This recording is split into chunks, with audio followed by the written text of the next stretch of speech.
Welcome to the vCloud Automation Center demo, Requesting New Cloud Services. During this demo, we're going to show you the user self-service experience of how they go about requesting new cloud services. First, we will provide you with an overview of the vCloud Automation Center self-service portal. Then we are going to show you how to request a new compute resource by examining 3 different types of provisioning examples.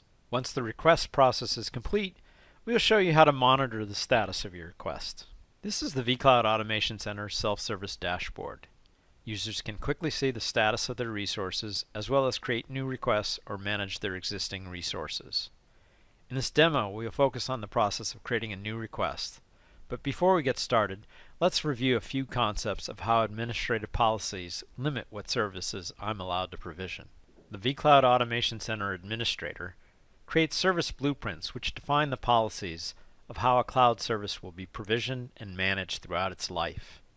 These blueprint policies are very granular, allowing administrators to offer services unique to each business as well as users within the same group. A vCloud Automation Center user can only request the services or blueprints that the administrator has made available to them. In this demo, we are only going to show you the request, approval, and provisioning process. So let's get back to the demo. A user can initiate a new request by clicking the New Request button at the top of the self-service portal. I am currently logged in as CNL Dev, and these are the unique services that are available to me and their relative cost. For our first example, let's provision a Windows 2008 server running on Hyper-V. To do that, I click the link of the name of the service. As part of the request process, I can see the default configuration of the services I have selected. In this case, the administrator made the blueprint very prescriptive. I have no control over the quantity of resources or their service level. The only control I have is over the number of machines that I can provision, and even that is limited by the blueprint's policies. I can also add some descriptive text here at the bottom. Finally, I can review the cost summary before submitting the request. Using the My Machines view, I can now observe the delivery status of this machine. Since the machine's blueprint policies are very prescriptive, there is no need for manual approvals, and the provisioning process starts immediately. In addition to this ongoing status display, I will also receive email notification when the provisioning process is complete. Next, we are going to provision a SUSE Linux machine, whose policies give me some freedom over the duration of the lease period as well as the resources that I can select.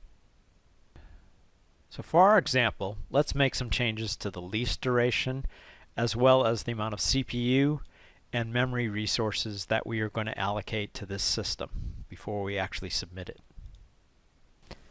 From the My Machines view, I can see that by requesting resources above the approval thresholds, I've triggered an approval workflow which must complete before the machine is provisioned. I can check on the status of the approval by looking at My Pending Requests, finding the requests, and then looking at the details to see who's next in the approval process. Next, we will look at the process for executing a multi-machine service request. We will provision AutoBuild Ecom Test platform, which is a multi-machine service. As you can see, the request process is similar to a single machine request. But since the process is a bit more complex, there is a wizard that walks you through it. In the first step, I enter the lease period, any descriptive information, as well as the cost center of the service I am requesting. In step 2, I get to modify the resource attributes of the multi-machine service that I am requesting within the threshold specified by the administrator. I can adjust the number of machines of each type.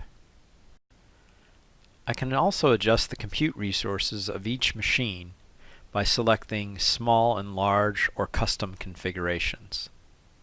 If I select custom configurations, I can choose the exact amount of resources I want within the min-max thresholds. In step 3, I can specify custom properties for each machine type. Finally, in step 4, I can confirm my requested configuration and review the costs. Once I am satisfied, I can click Finish to execute the request. Once a multi-machine service has been provisioned, you will receive an email notification that the process has been completed. You will now be able to manage the service as a single entity or each machine in the service as an individual component. However, that is a topic for our next video. Thank you for taking the time to watch this video. We hope that it was informative. To learn more about vCloud Automation Center, there are additional videos available.